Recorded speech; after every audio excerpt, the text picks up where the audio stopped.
Yo, welcome to episode 86 of Hip Hop High Society presents the Roundtable Hip Hop discussion. We are slowly inching our way to that 100. We got to do something special for the 100 episode, for sure. But I would be amiss if I didn't introduce my esteemed, talented co-host. See, I didn't say beautiful this week. Y'all like that, right? First and foremost, we got the one and only Obi, the hardest working man. What's up? Review shit. Happy to be here. Trying to figure out how he finds the time. Well, you ain't got kids. That's one. I don't. Yeah, I was gonna say no. Straight up, that is a big part of life.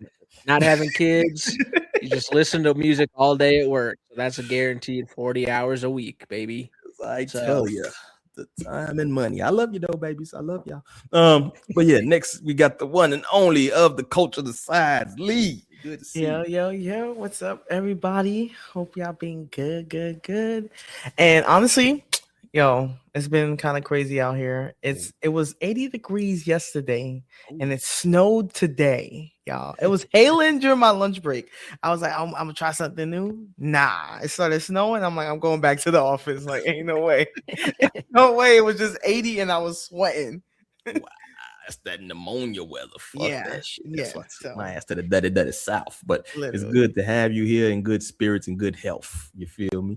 And last but not least, some cat named Johnny. I think he hijacked the motherfucking clip. How you even get the link? But nah, we got the one and only J Cloud, man. What's going on with you, bro? Well, first of all, thank you for telling me how beautiful I am. It's always great to hear that. Yeah, what's up, y'all?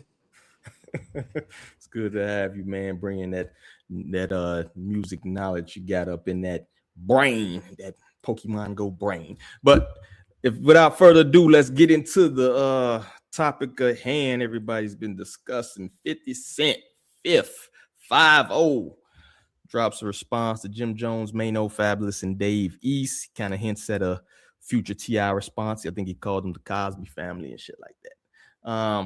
And he dropped the visual to go with the diss, which comprised of a lot of AI shit. Can you even copyright this? I think we might play this just because I'm not sure you can copyright this bullshit. But we're going to play a little bit and see what we got. You should be polite. This is the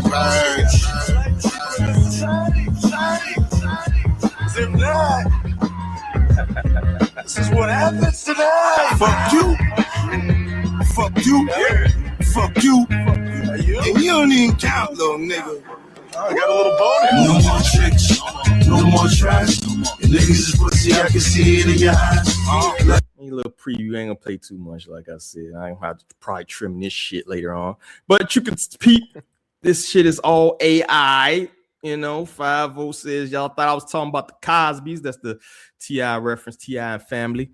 I'll deal with Bill later. I am the algorithm. Then he proceeds to drop a song. So throw it out to y'all. Did y'all hear the song and peep the visuals? And what are y'all initial thoughts about the response from 50?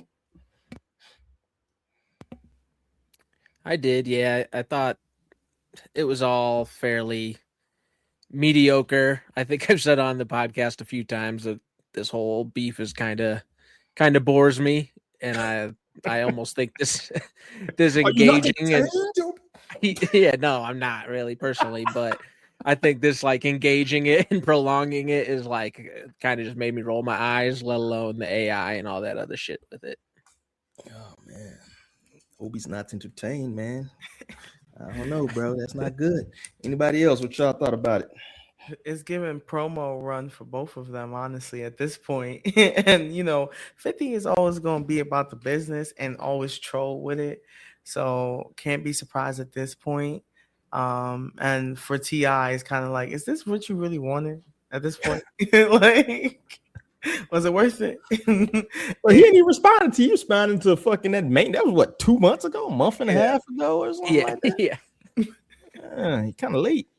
They short dollar late. So that's reigniting that beef, which I wasn't really impressed with that beef. I wish it would have went away.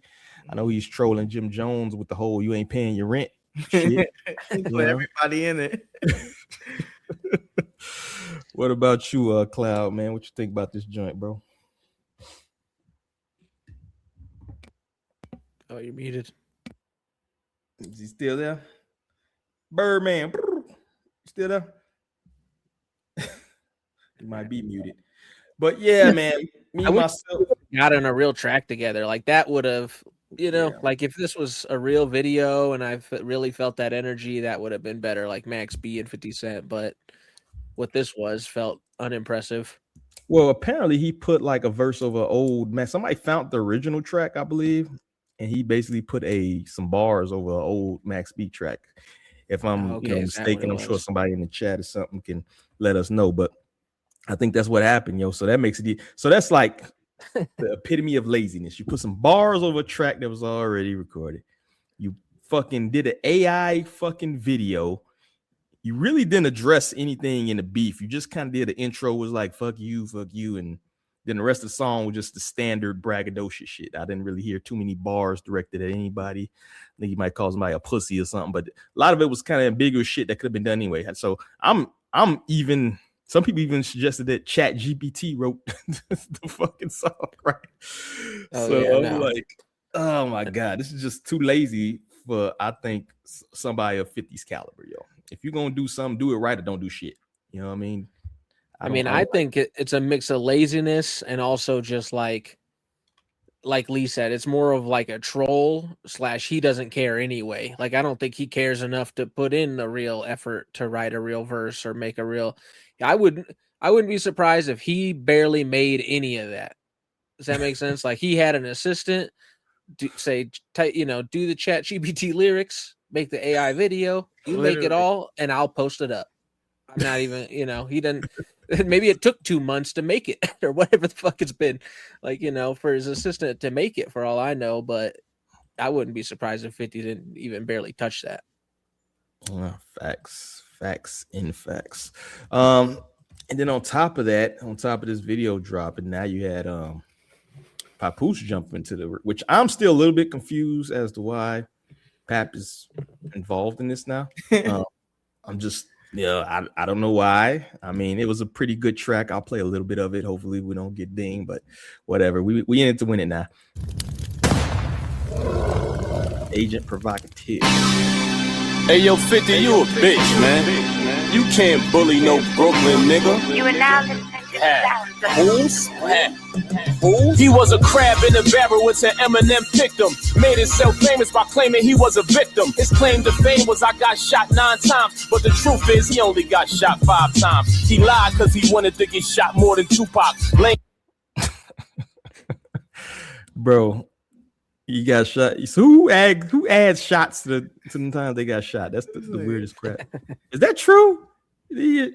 I was gonna say I can't remember if I've heard that. I don't think that. Yeah, I don't know if I believe that bar particularly, but I do think maybe that Papoose probably had the best track so far out of everybody between T.I. and now Maino and 50 and. I think that's probably the most entertaining one. I'm not saying it's like there were harsher stings in other songs, but I think I would say that. I would say he took everything that was said before and made it like hit more. Personally. Yeah, I can see that. I mean, but did he say anything that hasn't been kind of well-known knowledge for what year we in? 2026 for at least 20 years. You know what I'm saying? Like no, but I mean, has there been anybody that pretty much summed everything up? As long of a list as there is like of shit to talk about him, is there anybody who's just gotten into every single thing? Pretty sure Jada dropped that people just forgot about. Styles and Jada would like pretty much touched on all of this shit, to be honest with you, if you go listen to some of this shit. Fucking Cam had multiple disses, so I like, that's what I said. I don't think nothing has really came at him that was like mind blowing. But as far as the bars, I think it was the superior song. You feel me? But I guess the question is, will anybody care about Papoose releasing a 50 Cent diss in 2026? You know what I mean? Bro, he was just beefing with BM like after he was holding it down. Like, I think this is I need to get out of that drama and put myself in some other drama move. You know what I'm saying? Like, y'all not gonna remember that, I mean, and Cloud might be able to correct me on how that started, but I know 50 and Pap's current, is it his wife? Did they get married or his Yeah. girlfriend? Okay, yeah. I know they No. were going at it just recently. So that's at Yeah, least no, one that's reason. Oh, yeah, no, that's it. Because he was Okay. making fun of her on Instagram. Exactly. Yeah, yeah. So that's what this is that's why Papoose is going at 50. okay. And it's not the first time either. He's kind of been he's taken some other jabs. I can't remember the full history of it, but this is that's been bubbling. I mean, out of this entire situation, Papoose is the best rapper of all of these people. So it's like it's not really that surprising that he has the best joint. And I know people won't like that. Like, oh, Papoose isn't better than T.I. Yes, he is. Yeah. I'm gonna need you to you know how they did the 50 versus Ti comparison chart. I'm gonna need you to line up them. The songs for Papoose and Ti to see what No, we line up their thinking. verses. I mean, Yeah. we could talk about hits. Like anybody could talk about hits, but line up Yeah. their verses. You know what I'm saying? He definitely has like bar after bar. But that's what like wins beef. Like, who makes the best songs? It's what wins a beef these days. Like, it's a battle rap right now that can probably write a better diss track than all these dudes combined, but nobody's gonna give a fuck about it. Like, somebody gonna give a fuck if Bill Collector writes a better motherfucking verse, fucking Goods comes and writes the best diss about 50 Cent. So that's what I said. And in this level, at least the level I think that like 50 Cent is at.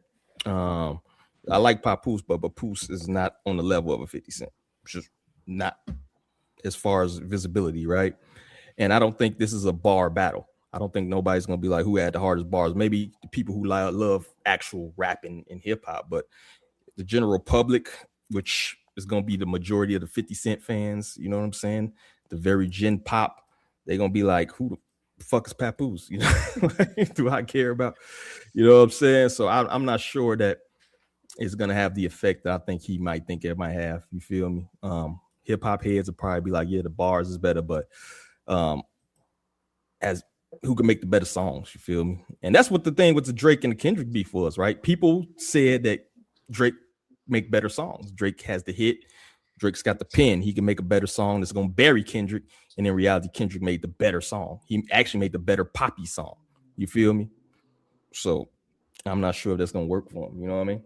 Yeah, I mean that shit is corny though, because it's like with that whole like logic in place, you know what I'm saying? Like Don Toliver could beat Daylight in a battle. You know what I'm saying? Like, or he could make a better like a song that's more palatable. But it's like, but I mean that's the climate we're in. So yeah, I think it's corny. I'm not sure that's the better. I'm not sure that's always been the climate, to be honest, when it comes to at least public beefs. You know what I'm saying? No, not for sure. Yeah, I think that's when you got certain people. You just like, all right, your opinion. Let me see your playlist first before you speak. You know, and it's like the true hip hop heads. You're gonna be, I see what you're saying, because they'll give true criticism. It's not just like, oh, this one I could bop my head more to. It's like they'll get really into it, the layers of the song. Yeah. Two different types of fans, I guess. You know what I'm saying? You're gonna have the casuals and you're gonna have the people who listen for the bars. But Exactly. That's why I say, like, even on the bar side, it was good bars, but I didn't really hear nothing new. You rhymed a bunch of shit that the people saying about 50 Cent for 20 years. You feel me? I just wanted more like creativity, and I think it could have been more creative or something like that. You feel me? I don't know what you could have did, to be honest with you, but it's just almost like that Eminem 8 Mile shit. Like when fucking the last guy, Papa Doc or whatever, was like, tell me something you don't know. When Eminem just pretty much said, I got beat up. This dude fucked my girl, blah, blah, blah. Like all of this shit is public knowledge. Right? So I'm not sure, but that's kind of corny too, that we got to resort to like secrets and fucking, you know what I mean? Who got the best dirt? Who got the most shade room shit? Feel me? So, yeah, because my thing is, even if 50 came back in Papoose, it's not going. I still think Papoose will win that. That's me personally. I don't know. I think Papoose has more. But he's also past his prime. He also has a liability because his girl has a big mouth. You feel me? He's real sensitive. The one thing about 50, his strength and his weakness is he's don't really loyal to nobody. He don't have nobody you can fucking insult. He like Papoose made this song because he dissed his girl. 50 don't got that, right? 50 can just take it any level of anywhere he wants to take it. And then you have a very vocal, fiance or wife out there, right? Who you proven you're sensitive about, right? He can go on the fucking field day right now and piss you off more, right? And what you gonna do, 50? You ain't gonna beat him up. He ain't fucking the easy to block captain. You ain't finna go to Shreveport and put hands on 50. So what you gonna do? You know what I mean? His lucky Banks is leaving him alone. Banks might can hurt him because Banks know shit about him. You feel me? No, yeah, that's what I'm saying. Yeah, Banks made a diss track. He's gonna know inside information. He's gonna know what really fucks with his heart. You feel He me? won't though. He won't though. I promise you that he won't. But yeah. Yeah, I don't think he would do that. And also, you never know if it kind of would go both ways a little bit, right? Where not that Banks has got like dirt, but I'm sure 50 has like personal knowledge of Banks's life a little, right? Where it's like he's going to take some low blows, and I don't really. How much is that worth it to get into it with 50? Yeah.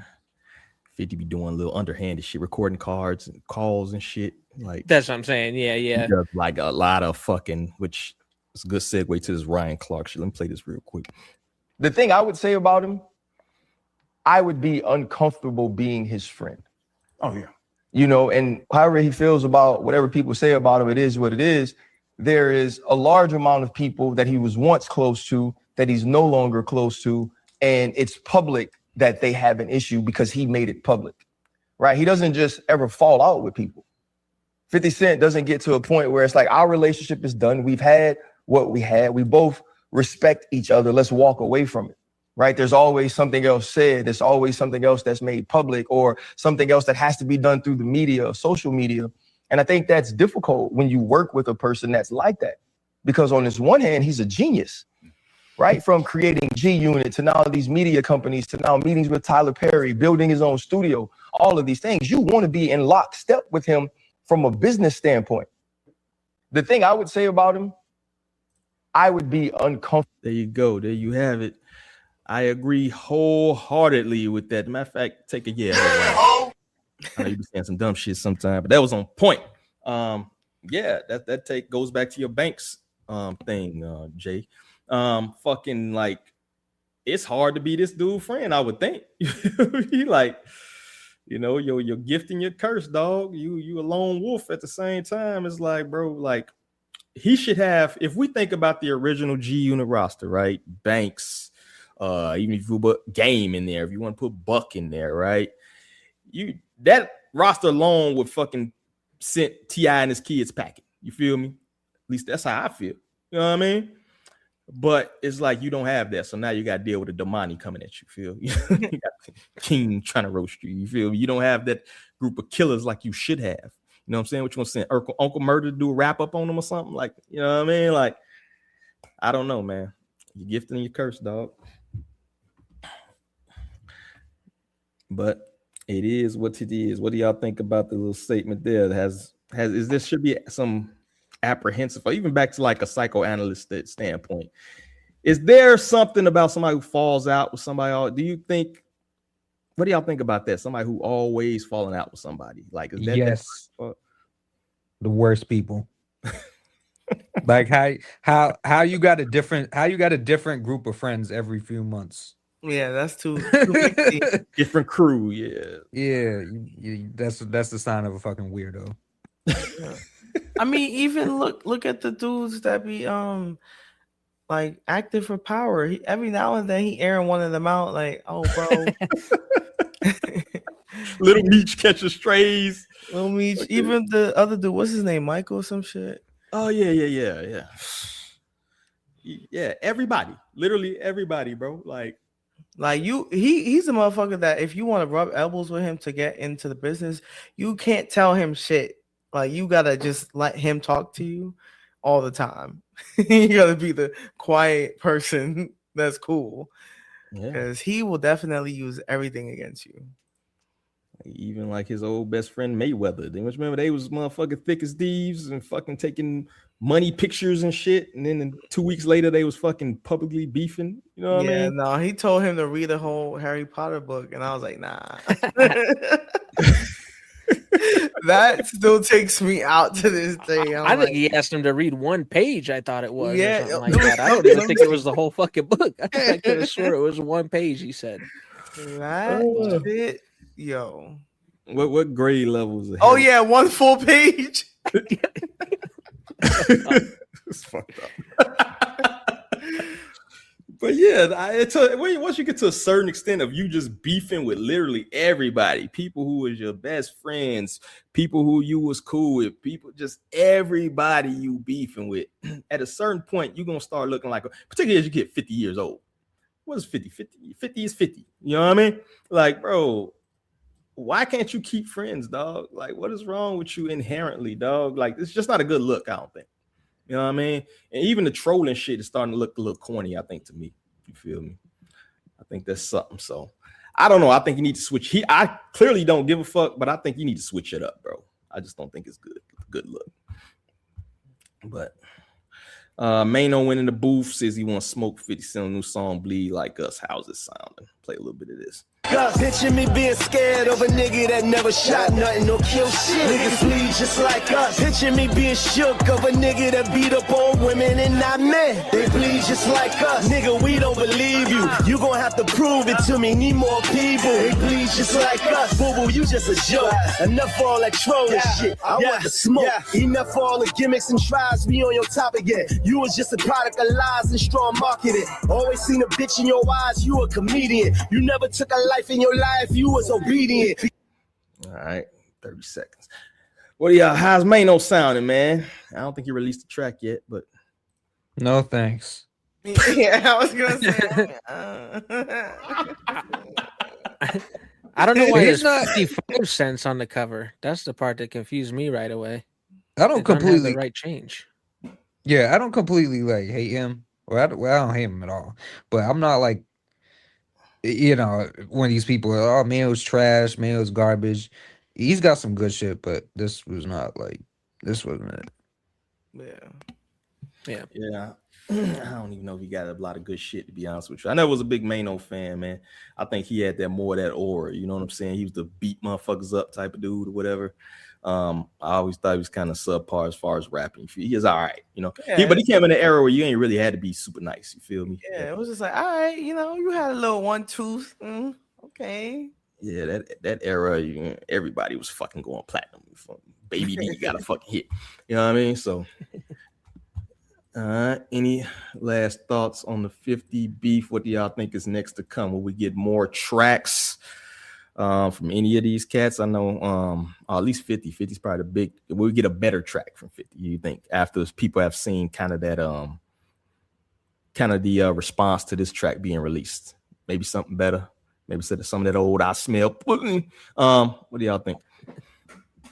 I don't think he's gonna drop anything. If he does, it'll be like, thank you, but I don't think we want to hear any more 50. I don't know, man. I don't know.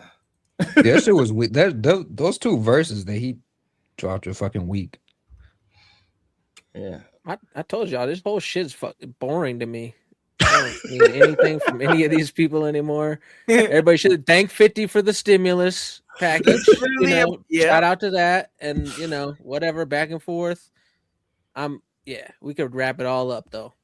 The whole reason it started was like fucking stupid. T.I. like, you owe me a versus. Like, if that wasn't a reach, I don't know what is. Now, that's the crazy part of all this. All this shit started over fucking verses, dog. Yeah. Of verses. Like you get a fucking championship belt or something after. It's a fucking verses. It's like old people doing their hits. It's supposed to be like something that brings people together to celebrate your songs and your legacy and shit. And now we got a old man beef behind it. You feel me? Like that's kind of whack. Yeah. The OGYNs, as I would say. Versus they should be capitalizing on this. Yeah, they should be like, every time you say my hold on. Yeah, they should be dropping new verses. getting people excited. Yeah. And Who's behind that shit? I don't know who owns it. Didn't he buy it back? Then what's the name? Then buy it back. Timberland and Swiss. I don't know. Oh yeah. I thought they had sold it, and then I think they was trying to buy it back, but I'm not sure. They did reacquire it. Yeah, so Timbaland too busy on Suno. Yeah, as I say, Playing around with fucking Suno. Yeah, fucking asshole. fucking. I just seen a commercial. Yo, they doing a big ad campaign for that shit too. I just seen like every day. The motherfuckers, they hiring like a motherfucker. They want people. If you look at the job description, it's crazy. I'm like, oh, so you just want people to come and train your models. Got it. And then you're gonna fire them all and be like, don't worry, AI is gonna do the job. Man, that's crazy. But that's all I got, man. Let's move on to some semi kind of positive shit. I guess it is. We got Wu-Tang and Lauryn Hill nominated for Rock and Roll Hall of Fame, despite being eligible for probably like a decade or more now, according to their criteria. So, you know, I guess it's something to celebrate. At the same time, like, what does the delayed nomination say about how the Rock and Roll Hall of Fame prioritizes hip-hop culture compared to their traditional rock acts?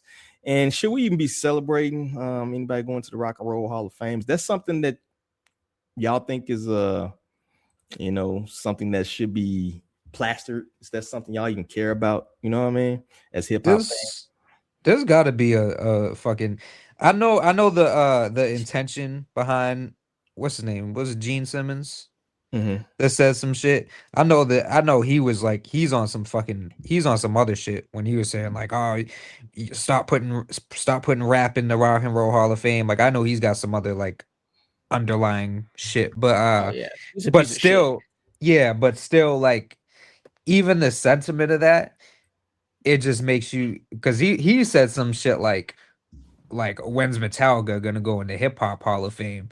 But there's got to be like a fucking music hall. Like, I don't understand why they didn't just like at some point they haven't just renamed the Rock and Roll Hall of Fame to the Music Hall of Fame, or just made something that encompasses everything. You know what I'm saying? So it's confusing to me, but very confusing, to be honest with you. Where's the fucking Hip Hop Hall of Fame? You know what I mean? Oh, that's not gonna happen. but at least make something that encompasses everything. You know what I'm saying? Like, yeah, you know, there's other types of music, and there's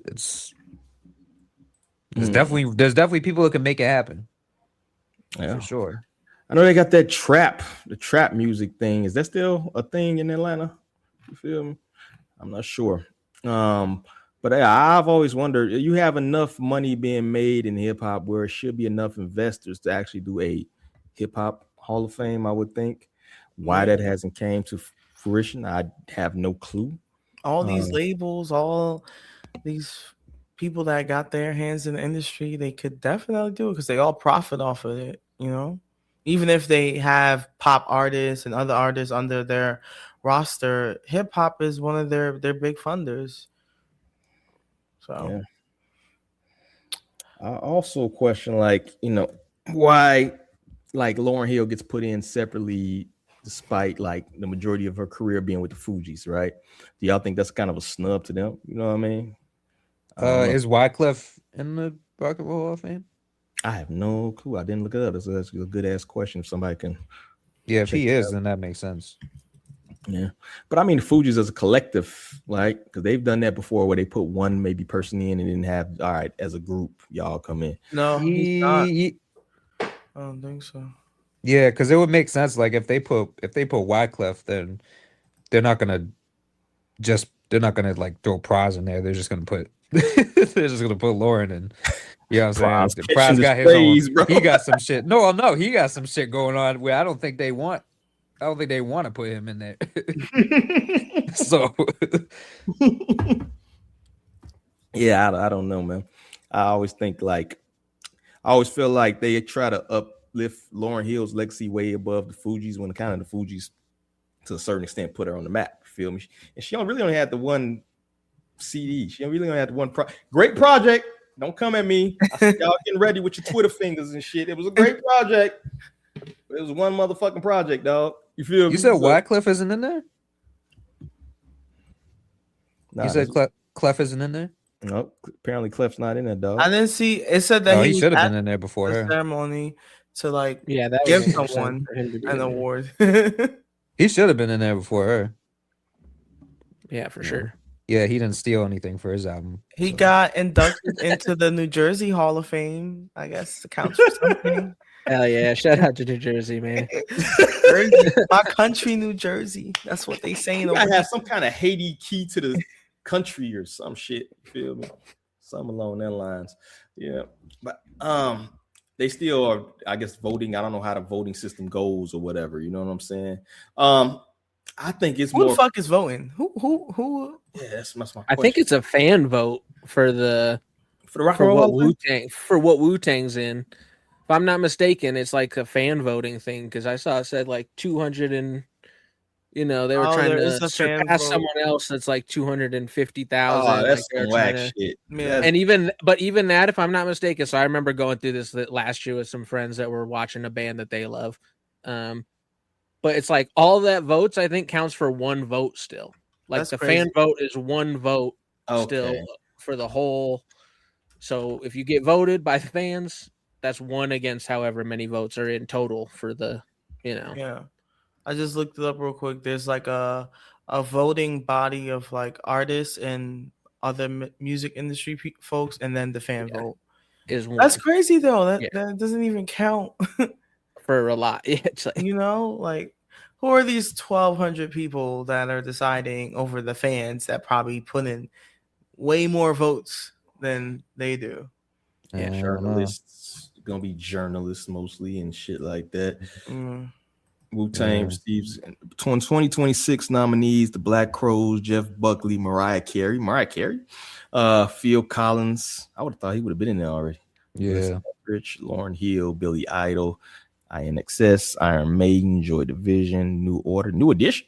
Oh shit, Oasis, Pink, Sade, Shakira, Luther Vandross, Luther.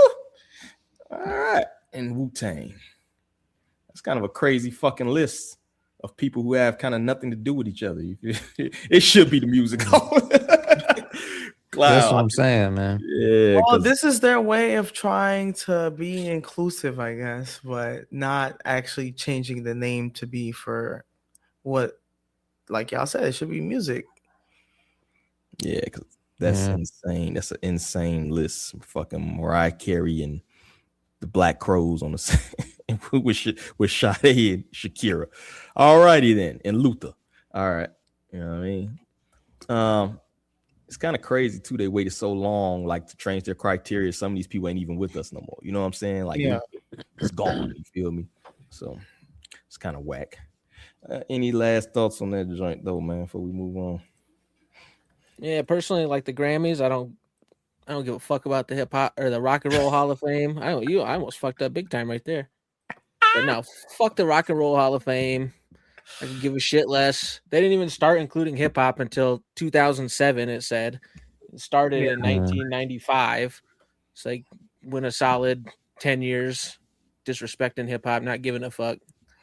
And let's go ahead and recognize these Negroes, man. They're kind of hot out here in these streets. Fucking word, yeah. Just more motherfucking promo. Wait, are you saying they didn't like recognize them until 2007? Yeah, I remember. Yeah, they didn't. I don't think they ever should have, honestly, and that goes back to my point. Sure, no, they should have never brought hip hop into the Rock and Roll Hall of Fame, and they should have just rebranded it as a whole or made something separate, because then it causes all this confusion. But bringing all the genres into it and then leaving it Rock and Roll Hall of Fame was always just a dumb idea. In my opinion, because then it leaves room for like dickheads like Gene Simmons to say some shit. Exactly. But I'll tag the CEO. Let him know. Don't they call Little Uzi a rock star or whatever? Oh, whatever. Yeah, he calls himself that. Whatever. Whatever. I mean that's dope for Wu-Tang though.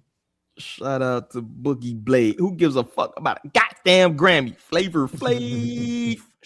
That's right. I bet you they're in the Rock and Roll Hall of Fame too. Oh man, Public Enemy definitely. I bet. I hope so, yeah. Speaking of, I have to get a fact checker one of these days. yeah, I'm surprised Wu-Tang ain't been in there though, because they got that big tour that they did with the fucking Rage Against the Machine. They have that whole fan base. You know what I'm saying? And they haven't stole music. So, you know. So this is hey, that's why you got the Pokemon Go up, because he's like, fuck that shit. I'm going in today. No, I've said that. I'm just fucking with you. Said that a bunch of times. Shout out to Robert Glasper. Next we got 2 Chainz gets annoyed when Cam Newton kept asking him to comment on Drake, Kendrick Lamar, ASAP, Rocky Beef, T.I. versus 50. I don't care. I don't put people against like you do. So let's play a little bit of this. This dude got when I think of the rollout, it's like ASAP don't like Drake now. Oh shit. Kendrick, why is he talking about this? Don't like Drake now. I don't know if Drake that hate so strong, you only can accept or expect that Drake don't like them. But here you are, the cool dude, right in the middle of everything. Just like, I really ain't in the middle. I'm really just be minding my business. I ain't in the middle, and I ain't taking sides. Like, I didn't go to school with none of these niggas, man. I didn't come up.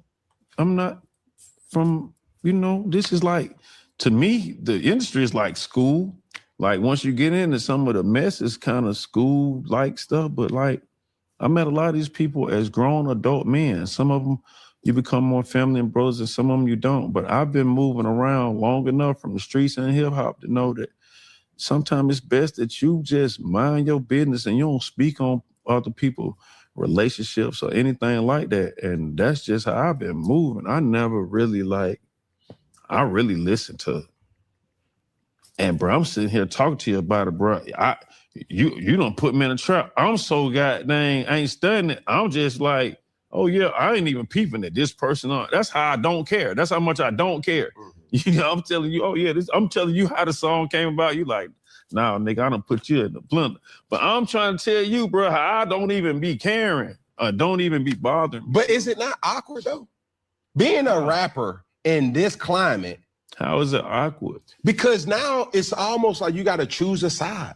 How do I have to choose a side? Just okay, from the Jesus Christ.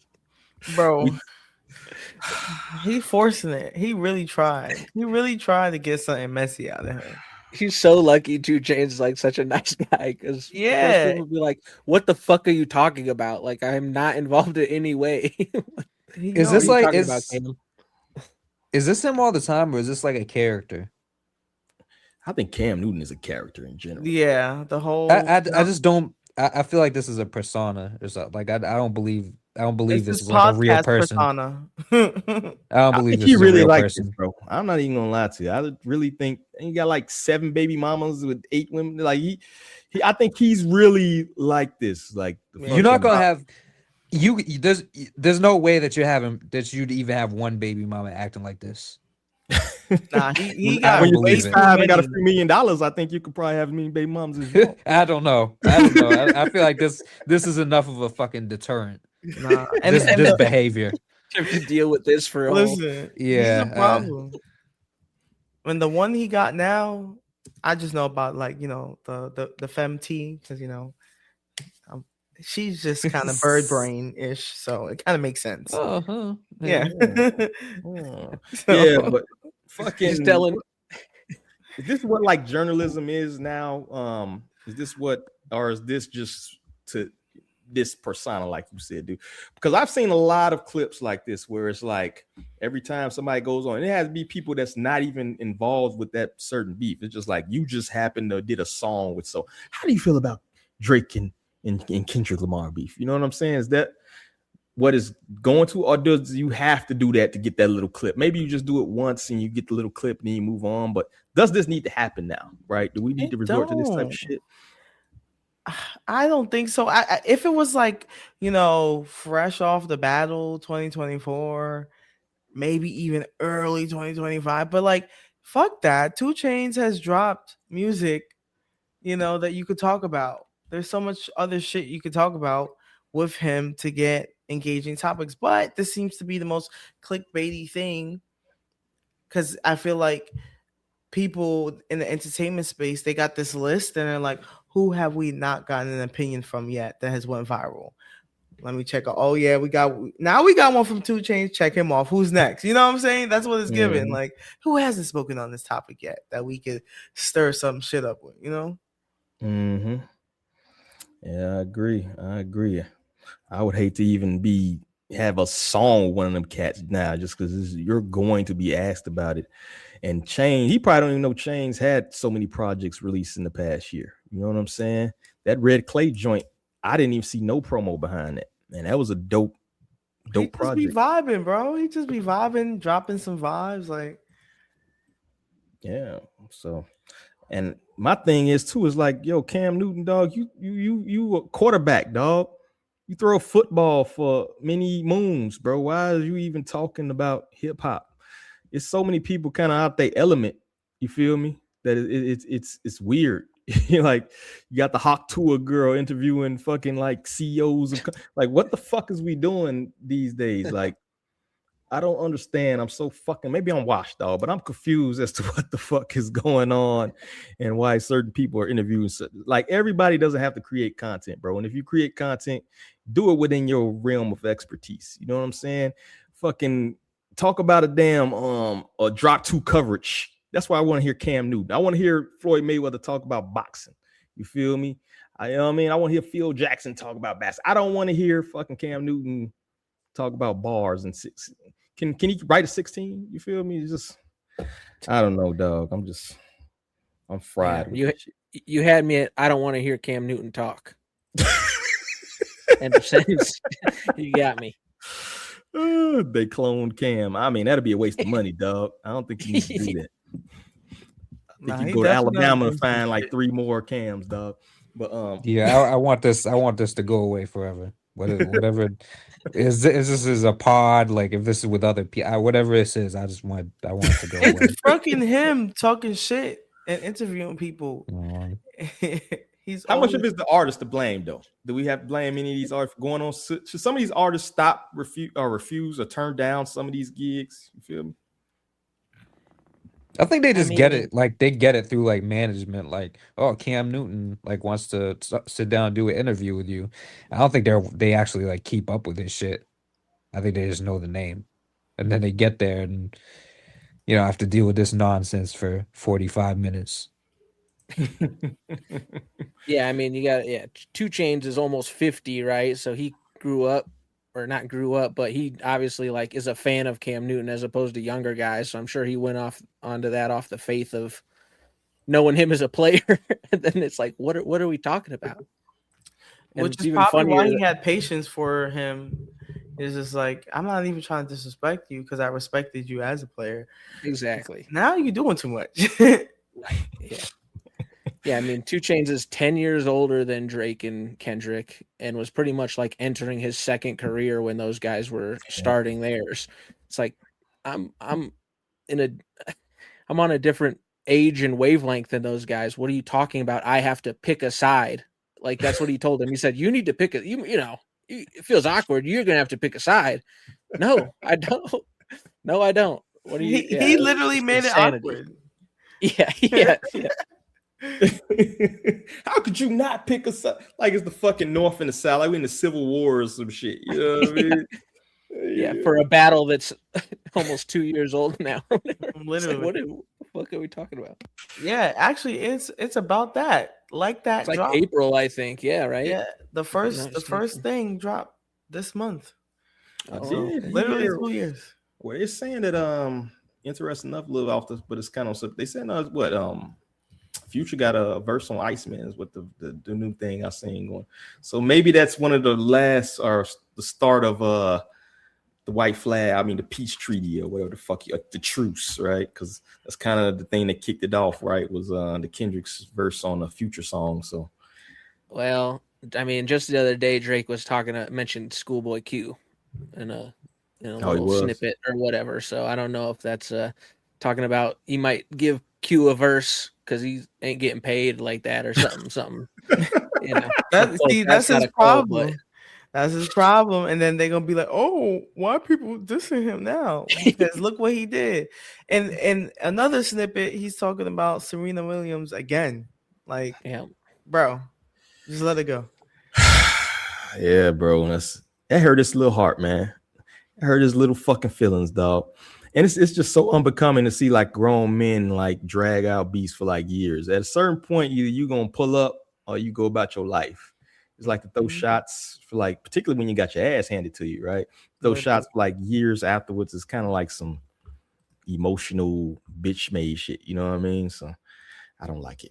I don't like it, yo. Yeah, if someone knocks him out though, they're wrong. Yeah. They're gonna be wrong. So we need more knockouts, man. I'm in favor of bring back duels. I think duels would clear up a lot of shit. But yeah, man. Any last thoughts on that joint? All right, let's do this quick crash dummy, dog.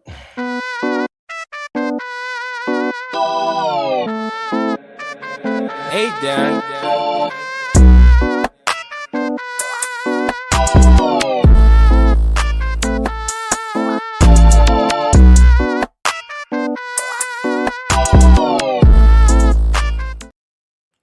So this week's Crash Dummy is a team effort. It's a team effort. We've had like the duel before. Now we're getting a team effort. And that team being the Atlanta, a.k.a. the Magic City Hawks. The NBA canceled the Hawks Magic City night on March 16th per Adam Silver. The league received significant concerns from stakeholders, including fans, partners, and employees. The first thing I'm going to say off this is whatever intern suggested this needs to be fired immediately, because what the fuck Magic City got to do with the NBA? This is a supposedly family-friendly event. It's going to cost you about $200 for the tickets. It's going to cost you about another $30 to park your damn car. It's going to cost you about another $50 to get up in there, right? And then to sit here and bring your kids there and you got Magic City. Daddy, what's Magic City? You know, like, whoever the fuck thought about this should have been fired immediately. You feel me? And then to kick it off, the thing that they were going to do is have like T.I. perform in like hoodies. You know what I'm saying? That was it. Like, you could have called it anything. Atlanta night. You know what I'm saying? ATL night, trap music night, whatever you want to call it. Why you decided to brand it as Magic City Monday? You know what I'm saying? I have trying to get sued. No clue, bro. Who suggested this? I have no clue what you were doing on your brain. And I say that as a connoisseur of the motherfucking naked hustle. I enjoy, and I just go to the hole in the wall joints. I'm talking bullet wounds and stabs. You know what I'm saying? That was my shit. But to sit here and brand this to the public is fucking insane, dog. You know, and you can't even make the excuse like we're going to Magic City because they got the good wings. Nah, bro. Not at the NBA game, dog. So I don't know whose bright idea this was, who suggested this, what the fuck you was smoking when you suggested it. You need to pass that shit because it must have been good. But you got the big old car crash for this terrible suggestion. No Magic City at the Hawks Arena. There you have it. First ever team crash dummy. So that being said, if you guys are ready to listen to some music, I'm ready to listen to some motherfucking music. What about y'all? Yep. All right, let's cue it up. DOD.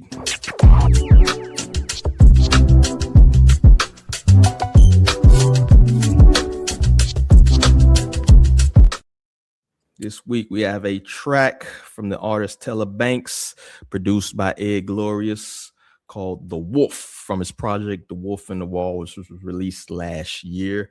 Make sure you guys mute your mics. Let's check it out. Yeah.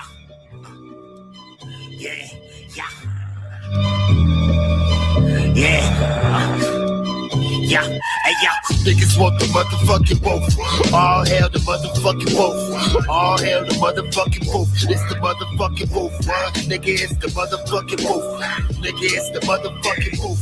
Niggas want the motherfucking wolf. All hail the motherfucking wolf. It's the motherfucking wolf. Nigga, it's the motherfucking wolf. Nigga, it's the motherfucking wolf. Yeah, I love the nickel, now plated. All these niggas hating, I ain't even made it. I ain't even famous, still eating stains with the stainless. Aiming for the stomach, cause headshots is painless. Niggas gotta feel this, it's real shit. Some of the realest bitches I know got fake tits. Broke niggas don't make sense. I was slinging blue pills, put you in the matrix. They still treat me like Jesus on six. Pull up a 5 fish, my wrist whip, make the world twist. Niggas is still bitch. In my opinion, ain't shit changed. Really, you got feel my pain, try to feel me. Divided by the way they try to kill me. Cracked up my community dead, but these bricks build me. Niggas want my life, but ain't like me. That's silly, that's unlikely. Trap spot got a hospital bed in the IV. I'm in the kitchen cooking off beat to the Isleys. Me and the 9 Siamese ready to die, please. Try me to find squeeze, watching the mice flee. So the same pack 3 times with slice, please. A weed punch you kick like a fight scene. More the bread, I know fighting. Coast to coast, niggas don't know where to find me. Front line of war times, niggas behind me. Would've thought the niggas had my back, but they ain't got me. Lie to me. Crackers won't chain me, cage me, can't shake me. Whatever ain't break me, made me unbreakable, untakeable. Can't take me, can't change me. I am what I am, my nigga. These streets crazy. Everybody hate me, failed at being fake me. Block for me, black man. Know we on the same team. We ain't ripping CSU, but we'll stay green. Hey, yo. Niggas want the motherfucking wolf. All hail the motherfucking wolf. All hail the motherfucking wolf. Nigga, it's the motherfucking wolf.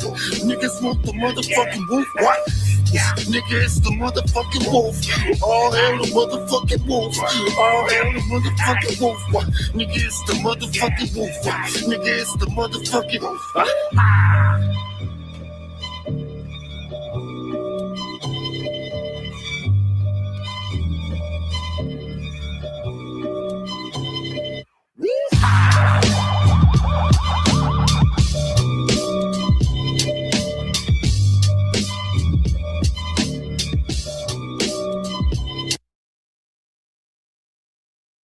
There you have it, The Wolf by Teller Banks and produced by Ed Glorious.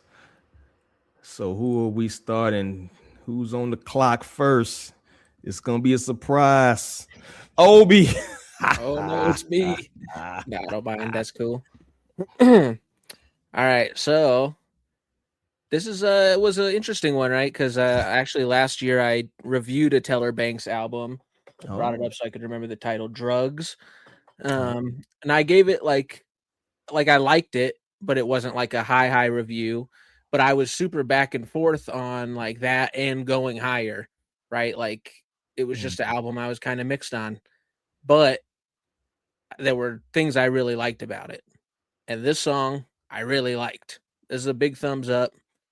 This makes me want to go listen to this album and dig deeper into Teller Banks. And maybe it's just an artist that needed to grow on me more. Maybe it was just that one album particularly wasn't for me and other stuff will be, I don't know. But either way, I like this a lot. That's a thumbs up. Oh, okay. Thumbs up. I thought you was going to the way you started off. I was like, ooh, you about to go thumbs down. But and I believe he out there. I told him I was gonna play his shit, so he's supposed to drop through. So if you're out there, make sure you drop a comment, man, so we know you're there and we can bring you up or whatever. But yeah, I liked it, man. This is one of them songs to me. I know somebody in the comments made something about the mix or whatever. To me, this is one of those tracks you gotta listen like headphones, or you gotta have like a twist. It's gonna be hard to appreciate this through this kind of platform because I've heard the replays and a lot of thumping bass shit doesn't really translate to this type of platform when you stream it or whatever. But this is kind of a gritty track. I think it was a couple places in there when he was spitting, I had to really listen because it was kind of losing it. He was losing it a little bit. I feel like it was a couple places where almost like his flow tailed off a little bit. You know what I'm saying? Like it was bars that was kind of hard to comprehend, but this was more of a gritty track to me. This is like in the vein of some MOP shit. You know what I'm saying? Like this was like some gritty, dirty, grimy shit. and I kind of like that shit. So yeah, I'll go thumbs up. I will definitely check out more. Yeah, so overall I enjoyed it. So I'm going thumbs up, dog. Might get on the gym playlist. I don't know. Lee, what you got? All right. So I'm not gonna lie. In the beginning, I was like, is that supposed to be wolf sound? So I was trying to like figure out where it was going, like what type of vibe it would be. And then once he started rapping, I did appreciate that gritty, grimy, like kind of persona that he's given through the song, similar to what you guys said. I think some of the bars were there, but like you said, D, I was kind of like, oh, getting lost a little bit. Now, this wasn't a bad song at all. I'm not saying it's bad. I think it was just kind of like a different listen for me a little bit in that sense. And I want to tap into a little bit more, but I'm not going to hate on it. I'll give it a thumbs up. Oh. That's me. Like, it wasn't, what I'm saying? Yeah, that's one of those. It's not bad, you know what I'm saying? Yeah, it was. It was like slightly above mid in my opinion. Man, see, I said, Thanks, I think I even guys. said big thumbs up, if I'm not mistaken. Thanks, guys. No. Thank you. What you got? I'm going now. I gotta go now. Yeah, you gotta go.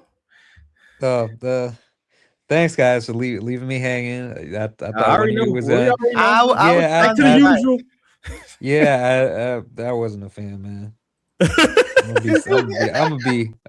gonna be real, bro. I ain't fuck with it.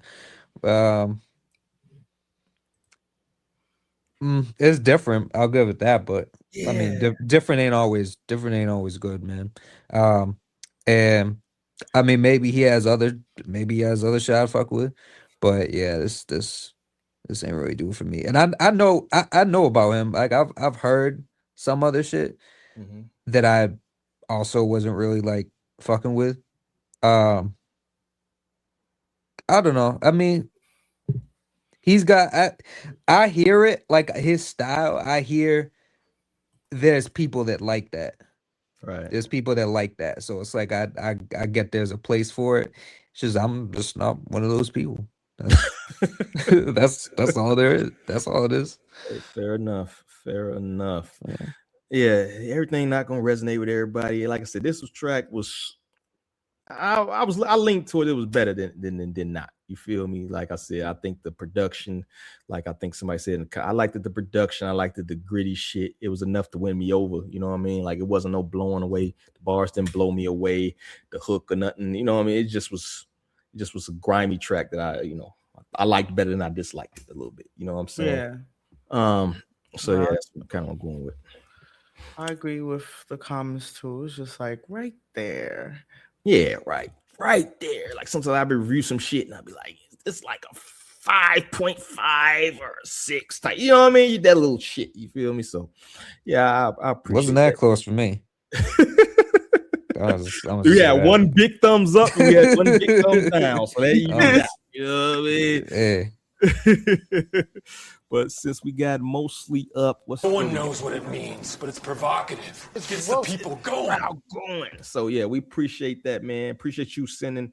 He sent a different project, a newer thing he has. But I don't think it's on YouTube Music, so that's why I went with this a little bit older track. But he does have some new music out, so make sure y'all check out Taylor Banks on Bandcamp. I think he got some shit on Spotify and stuff like that. And of course, let me bring up his socials, man. Make sure y'all check the man out. I always give the disclaimer every week. Like we basically trying to judge somebody off one song. So of course we're not going to be able to hit the ins and outs and the nuance of that person. So check out more of their discography. Give a person a shot if it's something you kind of feeling. You know what I'm saying? And he's from Des Moines, Iowa. I ain't met too many fucking rappers from Iowa. I had to double check that shit, bro. Like Iowa. You know what I mean?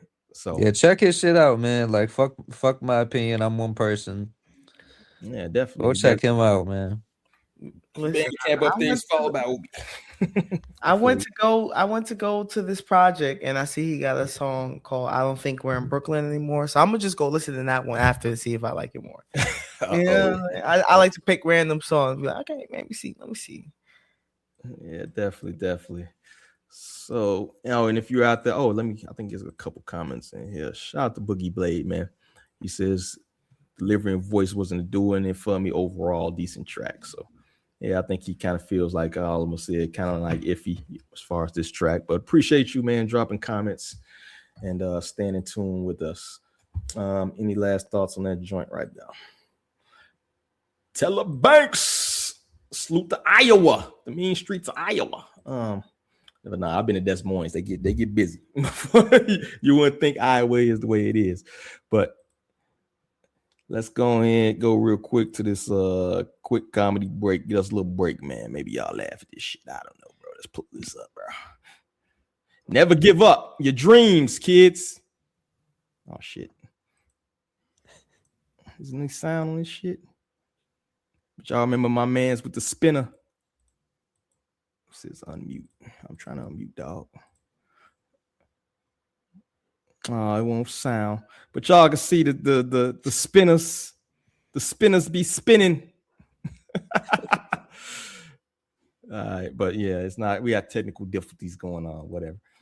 Next up, our next topic at hand. In an era where hits are often associated with billions of streams, is Track's 1,000 play benchmark a realistic win for independent artists? And let's pull up this tweet we got right now.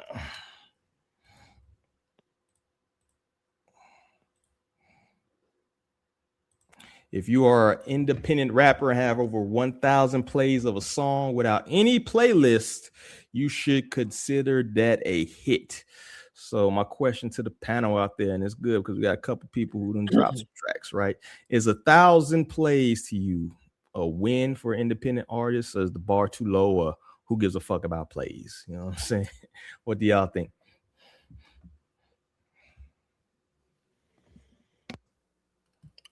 I was gonna say, yo, Cloud, how do you feel about that first? I know when I get 1,000 views on the post, I'll be like, oh shit, I feel good. Like, they fucking with me.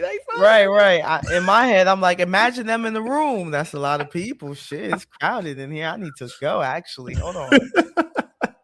I mean, everybody's like, I don't know. I don't really have a good like a benchmark gauge, because I have shit with like fucking a couple 100,000. So, and I don't like. I feel like when you're starting out,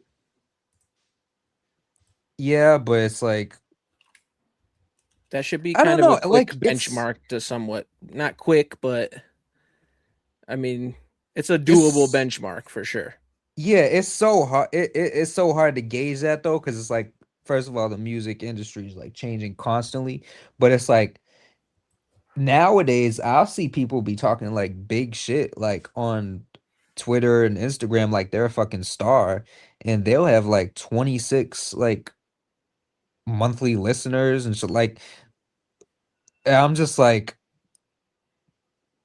I would think that you have mad people listening to your shit, and it's like, but it's like when you see that on a consistent basis, like a lot of people don't really be having like over like a few hundred like monthly listeners, and it's like, is it like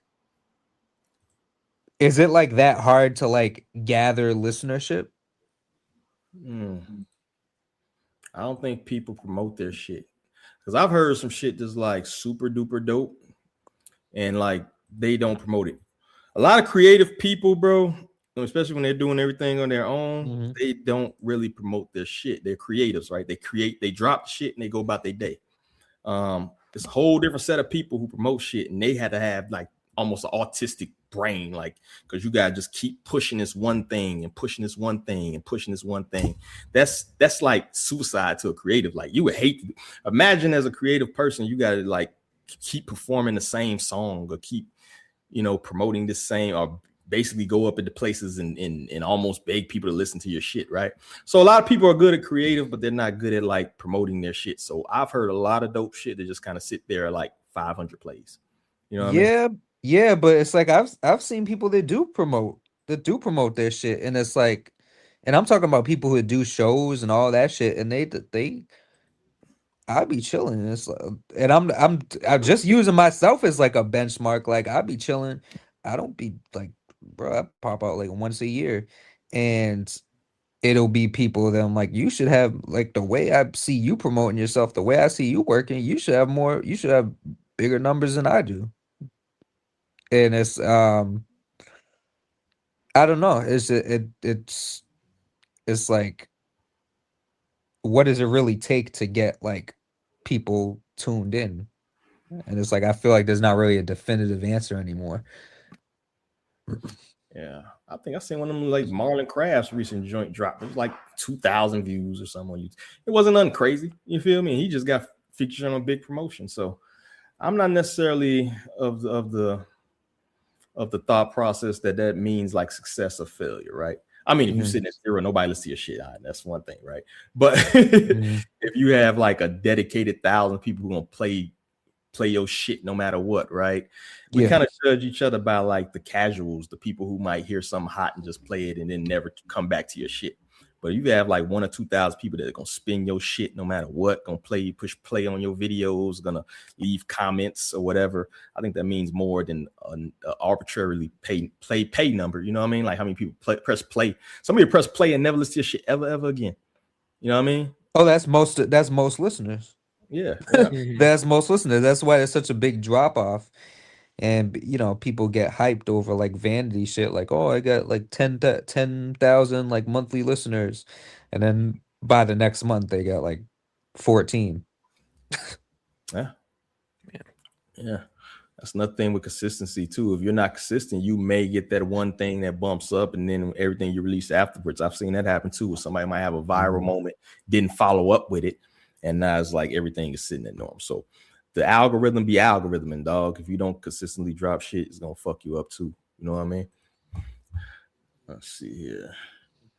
But I will say that, like, keep dropping shit. Like, I've seen a lot of people that get discouraged. You know what I'm saying? Seems like they don't drop shit after that, and they be dope people. You know what I'm saying? Like, oh boy, we feature Ring Gets. I don't know the ins and outs of what's going on, but it's like I ain't seen him dropping a little bit, and it's like, maybe because this is not getting the traction you thought, maybe you're not dropping anymore. You know what I mean? But I want to hear more of your shit, bro. You got people so you never know who listens to your shit. You know what I mean? So if you're getting traction, if you're getting the comments, if you're getting the, you know what I mean, people reaching out to you, whatever, just keep creating.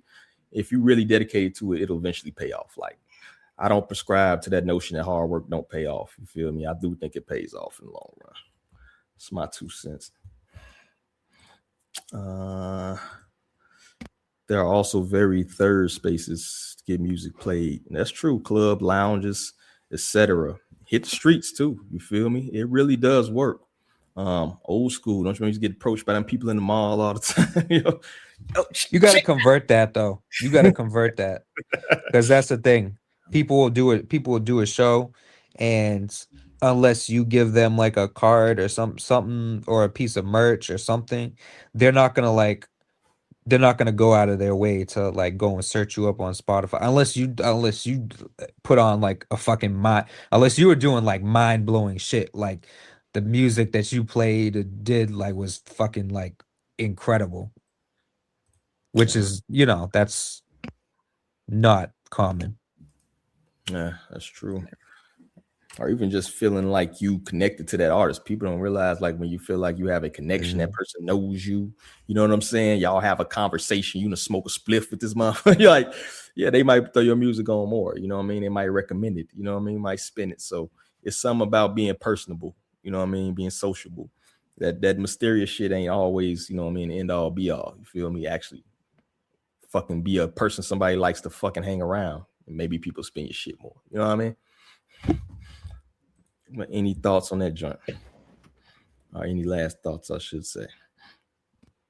Yeah, I just think that as much as I agree with that, I think having that mindset of 1,000 plays is now a hit is just, it's almost like, feels like you're limiting yourself, because I feel like, and this is a different era from when I was dropping music, like I was going to say, but like, I've had songs with 500, 600, 700 plays, and sometimes it's not even the song I was ever pushing, and it's definitely not a song that was a hit if that makes sense. It was a song that's like, why is this song getting all these plays? What's happening?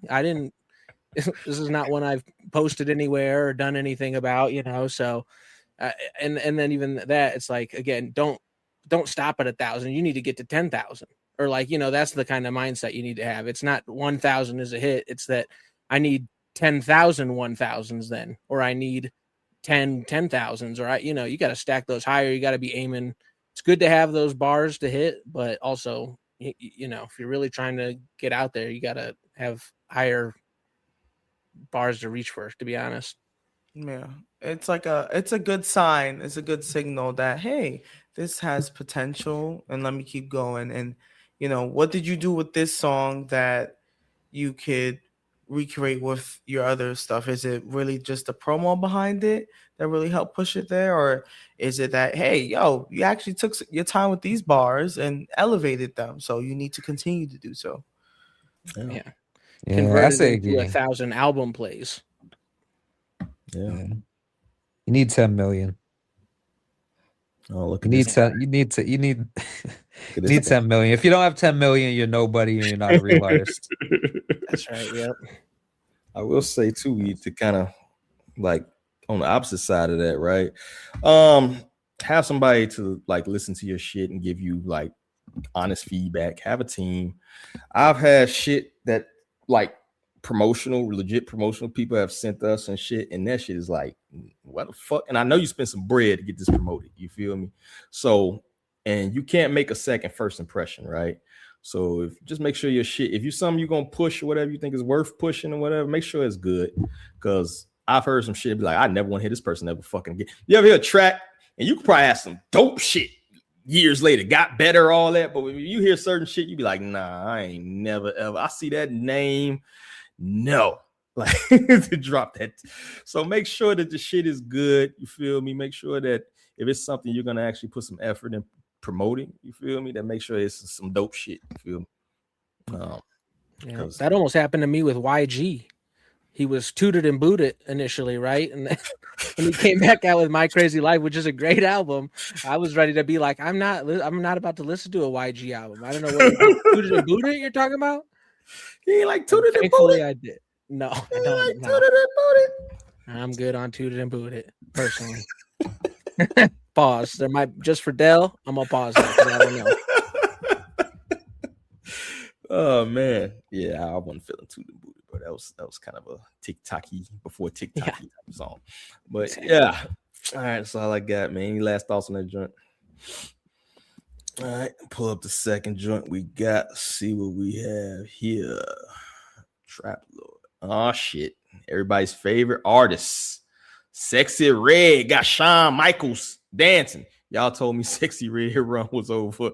That's why you don't listen to Twitter A&Rs. All right. So the question beyond that is do you agree, or is there a growing gap that Twitter A&Rs value and between what the general public actually consumes? So we know on Twitter, everything's about lyricism. Everybody's about the traditional rollouts, blah, blah, blah, on all these social media platforms.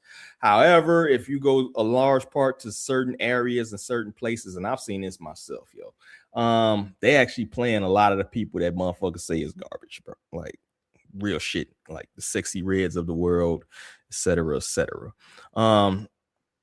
So do y'all think that these social media comments are the end all be all? That's really the judge of music, if it's hot or not, right? And how do y'all feel about the gap between like different areas of like urban life, right? Where you might hear certain shit over here that you might not hear over there. And I got my thoughts on that, but what do y'all think about it? Does the Twitter A&R speak for the general public? I think this was a stupid fucking tweet because honestly, Twitter got her to where she is. Like Twitter outrage and Twitter A&R. So it's like, this is a fucking stupid tweet. But whatever. Because it's kind of like, are you the Twitter A&R right now? Like, should we not listen to you in this case? Like, kind of could be reversed. In my opinion. Big facts. And that's another thing too. You got something for that, Obi? What do you think about that joint? Just I don't know, man. It's just I think there's a blend of both, right? Where Twitter is kind of in its own universe sometimes. For sure. And I think that I agree with them a lot of the times, to be honest. Which is why I'm on there so much, for better or worse. But at the same time, there's a lot of people out there that are consuming garbage like that, and that is just it's out there too. There's bots pushing stuff, and there's real people just consuming trash, and there always has been through all genres for years and years, TV and music. So it's a mix of both. Yeah, but I will say it is some truth to me, just because I've seen firsthand, you know what I'm saying? Like whenever I go home and I go to the hood, you get laughed out the fucking room. You throw some Earl sweatshirt on or some shit, bro. Like motherfuckers ain't having that. You really will hear Sexy Red. You really will hear a lot of ESTG. You will hear a lot of fucking Boss Man D-Lo and shit, right? So like the motherfuckers that kind of get clowned as or who, a lot of the, high-end hip-hop fans would say is like trash. Like if you actually go to the areas that some people say they frequent, right? This is the fucking playlist you're going to get. You're going to get a lot of Chief Keef and shit like that. That's what you're going to hear. So I think there is, like, back to a prior conversation we may have had about the genre splitting and stuff like that. You have different niches of hip hop where everybody has their preferred, sound and their preferred genre, their preferred artists or subgenre of hip hop. You really do see that shit, yo. Like you couldn't put a lot of the shit that a lot of people praise on fucking these platforms. You don't hear that shit played. No, I'll be even say like even the more low end shit you think will get played in ignorant areas, but ain't nobody really playing no fucking Lil Yachty in a lot of these places where like real motherfuckers is at. They not playing like fucking throwing at Yachty. Nobody listens to that shit. So depending on where you at, where you grew up at, where you living at currently, who you be around or whatever. Yes, Sexy Red does have a fucking fan base and audience. You know what I'm saying? As much as we don't want to admit it or certain people don't want to admit it, right? So it kind of is what it is. You got to take everything you see on social media with like a grain of salt. You feel me? Depending on your circumstance. Yep, exactly. Any last thoughts? Anybody has any more thoughts or anything I just said or just in general on that topic? Man, I'll say her hype. Like she definitely has songs that I played when I feel like having that mode, you know what I'm saying, with my lady friends and everything like that. But I do feel like her overall hype, in my opinion, is sizzling out a little bit. Like it's like, okay, every now and then you're gonna do something that is kind of clickbaity, like the AI video. Oh, that was terrible. Right, that kind of brings the traction to her. And granted, like even in my neighborhood, they are gonna bump that Sexy Red. Yeah, they're gonna put on, you know what I'm saying? Like there's that. But I do feel like her overall, like just like I feel like there was a time where she was just like in the news cycle every week with people, just whether it's something she did online or just her song or doing something with some other artists. So I don't know. That's my thoughts. Gotcha. Definitely agree. All right, nothing else. Move on, Doug.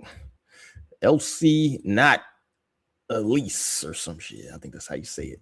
Sorry for butchering that. Pushing your music after it's already out, what matters way more than your album rollout. So we'll play this video. In 2026, post-album promotion matters way more than your album rollout. And the artists winning right now understand that. Doechie's Alligator Bites Never Heal had its highest sales week 6 months after it dropped. Raven Lenae's sophomore album, Bird's Eye, hit the Billboard 200 9 months after its release. Leon Thomas kept pushing and is still pushing Mud despite it dropping in 2024, and he just won a Grammy. Pink Panthers never stopped promoting the music off her mixtape that dropped 9 months ago, and now she has a #1 hit on global Spotify. The real work actually begins after the music drops drops, and that's the new reality. Now, everyone loves to blame our attention spans getting shorter, meaning that we move on quicker, which isn't a lie. But I think the main reason for this change is the current state of media. Attention is cheap these days. Getting a viral moment for a lot of people is just a gimmick away. And because our timelines are so flooded with viral moments that come and go, the goal is no longer just to get people interested before your album drops. It's actually to sustain that attention long after the album is out, so you could actually curate an entire era and gain new fans in the process. And that's honestly why we've seen album rollouts get shorter than they've ever been. 15 years ago, the pre-album rollout used to be everything. Artists would announce albums months in advance, drop multiple singles, do a series of press runs and appearances, all building towards that first week of release. But now artists cannot play by those same rules because the entire ecosystem has changed. Streaming has completely changed consumption habits, news cycles are a week max, and our attention spans are cooked. And artists aren't just competing within music anymore, they're competing with everything else fighting for our attention on the algorithm. And honestly, I feel bad for artists. Like, that can't possibly be easy. When artists focus all their energy on getting traction before the actual music is out, they're asking people to stay invested in something that they can't even interact with yet. But when the music is already out, the possibilities become endless. So if you're an artist without a huge following who's been having trouble with this, don't get discouraged. Drop the music and keep pushing it. Drop the music and keep pushing it. So do we agree that pushing music after release is more important than the initial rollout? What do y'all think about that initial question? Yeah, 1,000%. She's pretty much like hit the nail on the head with everything. Yeah, I think it holds a lot more weight than people tend to give it. And I do think it's starting to matter more.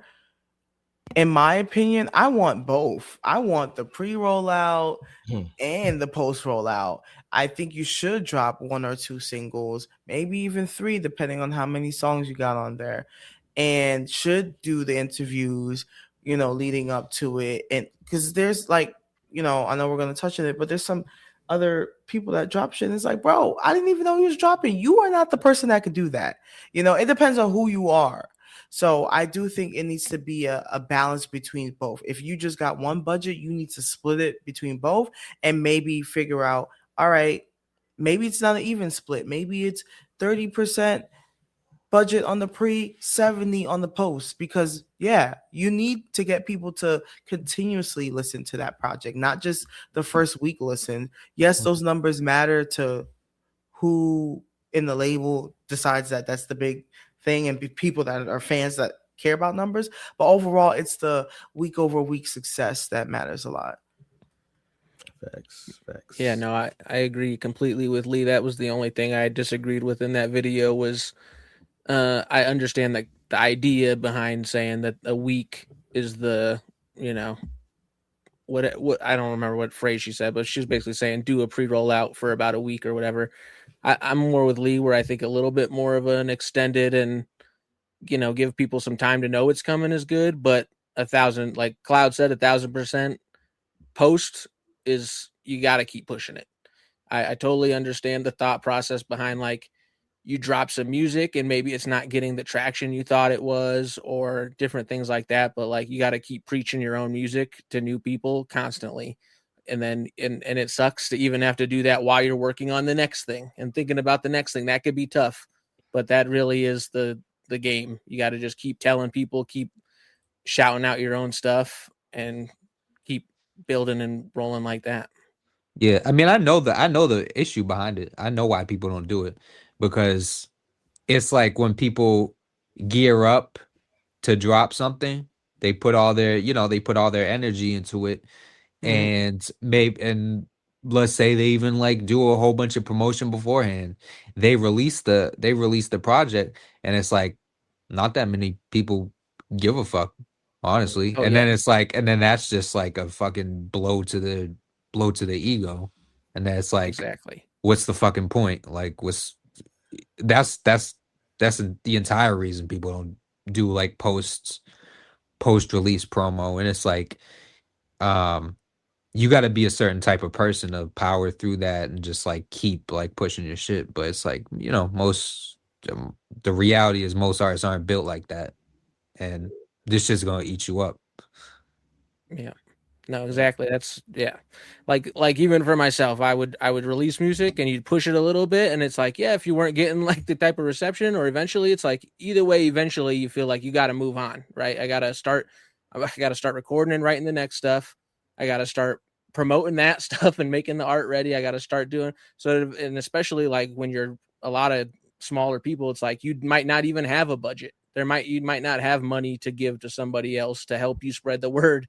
Like I definitely didn't. So at a certain point you go like, I got to put my effort into somewhere else. Right. And that means the next project, which hopefully will get a bigger, I wasn't ever like shut down about it or just like felt like I'm going to quit about it. It was more like, I got to move on to the next better, bigger thing. And hopefully that's the next one or whatever. So, it's just, it's understandable, but you got to keep pushing your own stuff for sure. Cause nobody else will.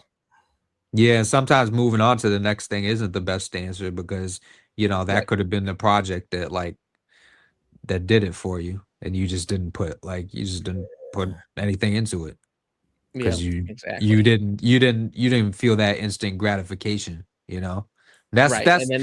that's the issue with a lot of like today's like artists. Like it's a lot of the need for instant gratification. Yeah. I always get the example about that Rob Stone, that Kill Bill track. They recorded 2-3 years, maybe even 4 before that song took off. That song got recorded years before and kind of just sat there until the right person heard it and it took off. And I'm sure it's a lot of stories like that in the music industry. So I guess that's the big thing, is to know that your shit is good, right? If you know your shit is good, and I've heard I've heard hits, bro, like that's a fucking hit, and they just kind of gave up on it, or people moved on to the next thing, and it's like, damn, you know what I mean? I wish I had a fucking $20,000-$30,000 just laying around to push this shit myself. Like, right. This is it. You just gotta get people to hear it. Like once the right person hears it, you're gonna take off, bro. That's all it really takes these days. But I hate to see that. But just kind of going back to that, right? We kind of hit on it earlier. There's a difference between like the independent artists and like the major stars, right? Is it more important for like an independent artist to have that mindset of I got to keep pushing as opposed to the major stars? Is there a difference, or should they both treat it the same?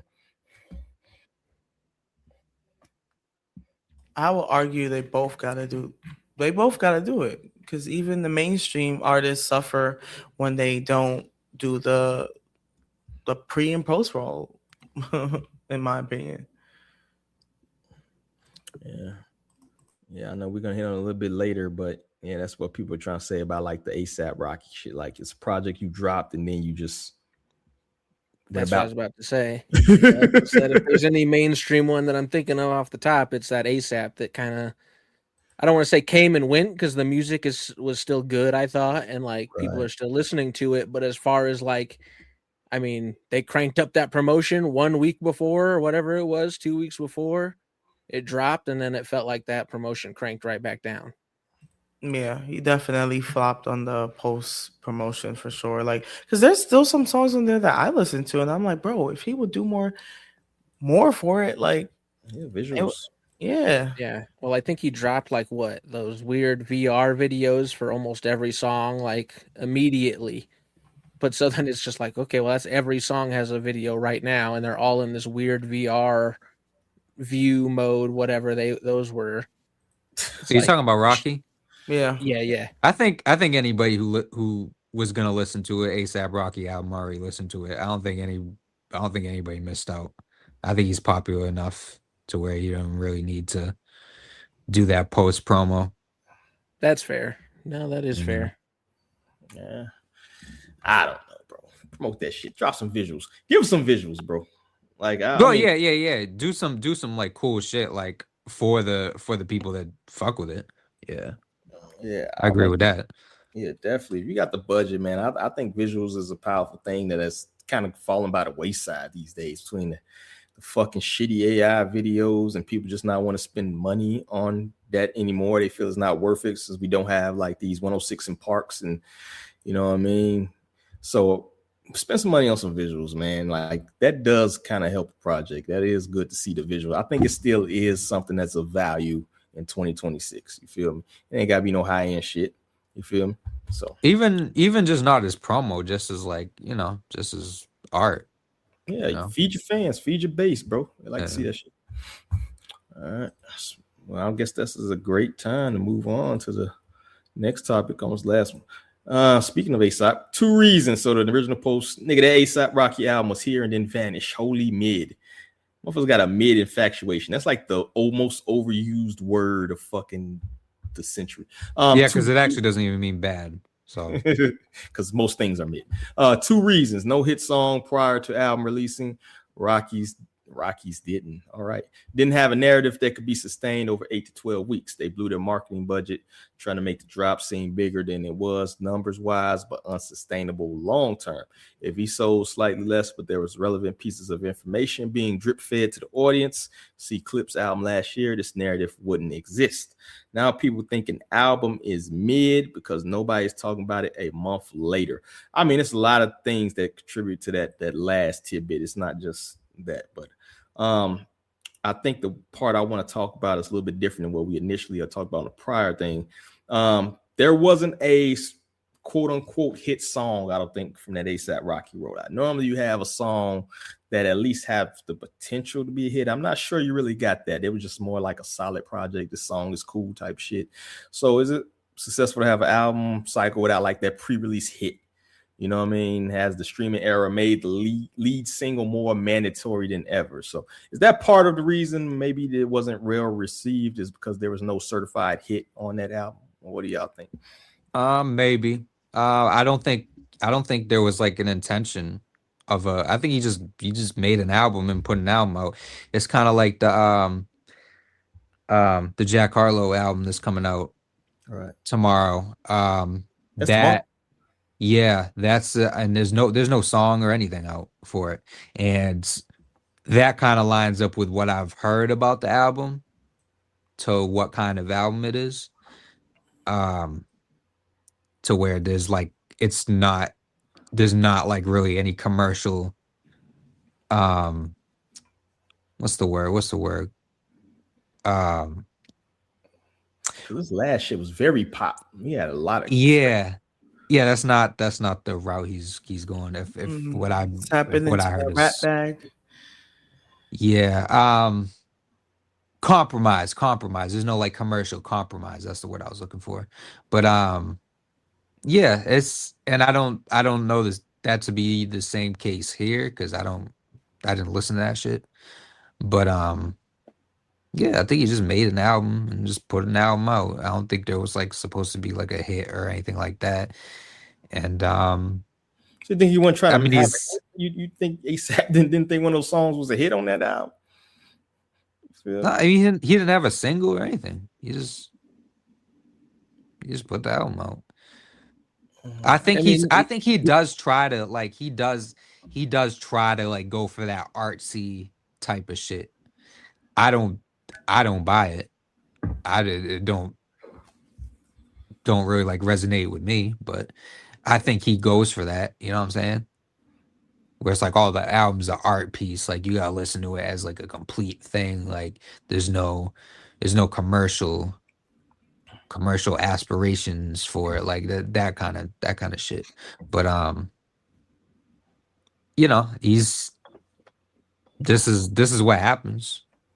You know, if it's not that strong, because it's like if an album is that strong, you don't necessarily need a hit, but it wasn't that strong, so that's all it was. It wasn't a great album, and it didn't have anything to like ride on the back of. You know what I'm saying? That's pretty much kind of necessary. I think at that level is kind of necessary. But you about to say something, Obi, man? Oh, I was just gonna say. I mean, you know, he's been dropping singles for like years before, and none of them were really like super catching on. Technically, he did drop 2 singles before the album, like again, like one a week, 2 weeks before, and one. It's okay. I was just saying, but none like people like you know, some people liked them. I was pretty mixed on them. I thought they were better in the context of the album, which is also why I just tend to skip singles in general, right? But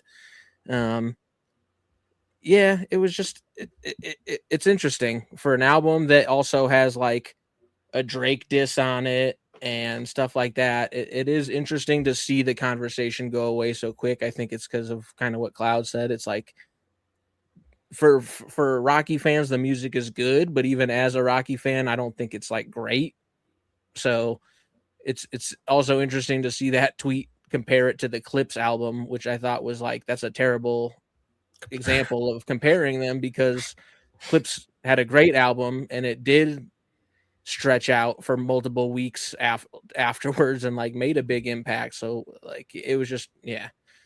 And like I said, Rocky's been trying to roll out this album a little bit. I'm not even saying it was fully complete, but he's been trying to at least do that Cardi B method of like dropping singles and trying to catch a hit, I think, to maybe help him inspire him to finish the album. So yeah. So yeah.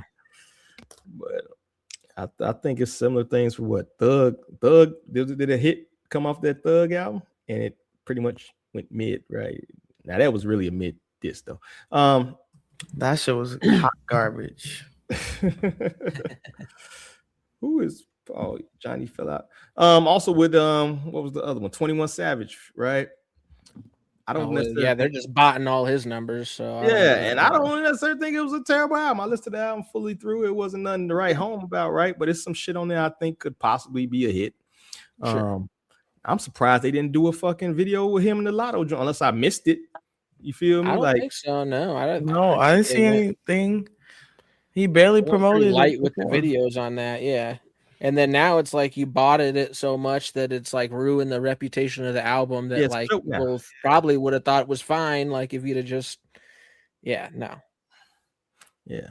But that's a super big missed opportunity. Like, you know what I mean? To do a video with Lotto. That's y'all had this private relationship so long, the fucking blogs would have ate that shit up. You feel me? But yeah, he did one music video for that whole album when there's all sorts of features on it that he could have had. You know, it's just like, I don't. What the fuck are people doing with their own music? I don't get it. Is the budget not budgeting these days or whatever? I don't fucking know. But yeah, like do more. So I think as far as the lead single, I honestly don't like this era of surprise drops. I don't like I'm gonna just drop some shit on a random fucking Tuesday. That Drake formula thing that he was doing for a while. But Drake could do that. The rest of y'all ain't Drake. You feel me? Drake could have did that back in fucking 3 years ago. I want to see some fucking rollouts, dog. Roll your shit out. You're a big artist, man. Do some interviews. Shoot visuals. Try to get a hit. At least a lead single. Keep following up. Make more visuals. I just think it's a lazy fucking era of fucking music, dog, for people who got the budget to actually do shit. You know what I mean? So, I don't know, dog. I don't know. Any more thoughts on that? All right. If nothing else, then we can get ready to get out of here in a minute. But of course, that's under the algorithm, I should say. So if y'all have anything y'all listening to, man, that y'all want to put the audience to, we got 98 folks up in here. Come on, man. Let's get that 100 up, man. Let's get 3 more people. Share that motherfucker, man. If y'all got anybody y'all listen to that y'all think the listeners, the viewers should check out, anybody that's under the radar that's bubbling, or anybody y'all just think is dope, is not getting heralded enough, this is the segment that we kind of highlight those people. So whoever wants to go first can definitely go first. What you been listening to, man? I will go. I actually am reviewing some submissions. It came across this duo from Harlem, Third Base JoJo and Third Base Biggs. They have this project called Trials of Life, and it's third base with like a 3 RD base JoJo, all one word. Third Base Biggs. But anyways, they got this song called When It's Over. I was actually specifically reviewing that, and it made me want to check out the rest of their project, Trials of Life. So yeah, check them out. Okay. Trials of Life. Nice. Who else? All right, I'll go. I got this artist GMS, and off the album Rebel Renaissance, the song is The Dream. Really, that whole album, again, I think I said that the last 3 weeks, but that whole album is amazing. And a lot of that album is like a love letter to hip hop, and that includes the song The Dream. So yeah, I caught that earlier this week. I think I might have just found it randomly on Reddit. I can't find who sent it to me. So I think I might have randomly stumbled into it. But it's a great album. That's a great song. GMS, Rebel Renaissance, The Dream. Okay. Found something good on Reddit, man. You're not getting cussed out these days, man. That's good. I'm proud of you. I don't look at what people. I don't always be looking at what people say. A lot of people don't even watch me on Reddit, so that's good first and foremost. But if I see it's starting to get like that, I just move on. I could care less. But I do go on a certain part to look for new music. So for sure, man. I seen somebody kind of give you shit about your little boat review, man. I was like, oh shit. Hopefully, I think I went on the video. Yeah. You're not fighting for your life out there, man. Oh no, I don't care. Cloud, what you there, brother? What you been listening to? Yeah, man. Shout out to my dog OBC. I want to say like early February, he dropped the album called Public Access Television. That shit is fire. That's like my favorite album of the year so far. Yeah, that shit is crazy. It's not on streaming, I don't think. I think it's just on Bandcamp for now, but definitely look that shit up. It's $20. You know, if you go listen to that shit and, you know, judge yourself if you want to spend that 20. I think it's worth it, but you know, that's just me. And also Rodimus and Forts just dropped a joint. So that's always good. But yeah, that's it for me. All right, cool. It actually was a song we're about to feature tonight, but he didn't have the song on the YouTube joint yet. I think you can catch it on Bandcamp, but 100 Bands, he got a song called Showboating that just came out. I pretty much liked the track. Like I said, it was gonna be the DOD today, but they don't have it on that particular platform, and everything else kind of sounds like shit through YouTube. So, but make sure y'all check it out, man. 100 Bands is 100 HUNNA and Bands BAND $. Why everybody gotta put $signs and shit? I'm so sick of $sign shit. Make sure y'all check it out. He dropped some new shit. Project that's coming out called Stand on the Ceilings. So make sure y'all check that joint out. Outside of that, I think that's all we got, man. So of course, my last minute is always dedicated to promoting these co-hosts of mine who are dope and talented in their own rights and have their own platforms and are doing big shit out here. So I'm tossing you first, Obi. What you working on, dog?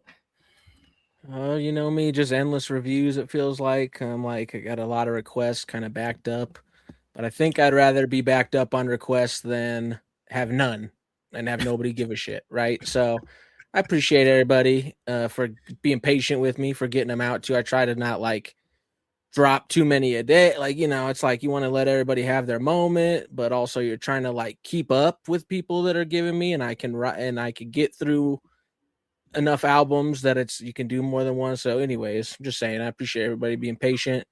Rest in peace to Lord Seer. Rest in peace. And that's it from me, man. I appreciate you, Obi. Yeah, ho. Yeah, hold that shit. Lee, what you working on? I was saying, yeah, ho, but no, that is a good problem to have. So yeah, you know, I gotta get my fucking computer space up, y'all. Apparently, I told the crew, I'll tell y'all too. But I will be back. That ain't gonna stop me if I have to delete everything and have nothing but fucking Google Chrome. I will.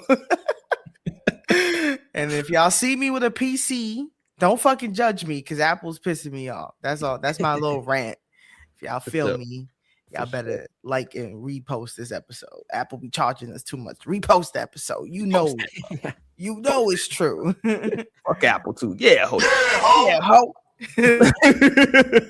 And we hit 101, and we appreciate y'all. Y'all got them 3 people in there. Yeah, see, I know y'all be listening to me, man. Yeah, we're gonna start drop a little soundbite. Repost. I gotta find a no. I got you last soundboard better.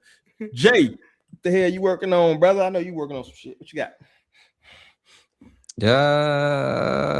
No. Get the fuck out of here. You yeah, I'm always working on random shit, so Yeah, we just seen the No, show. no Definitely, man. The show you just had, what was that in Brooklyn, dog? Yeah. Again. Yes.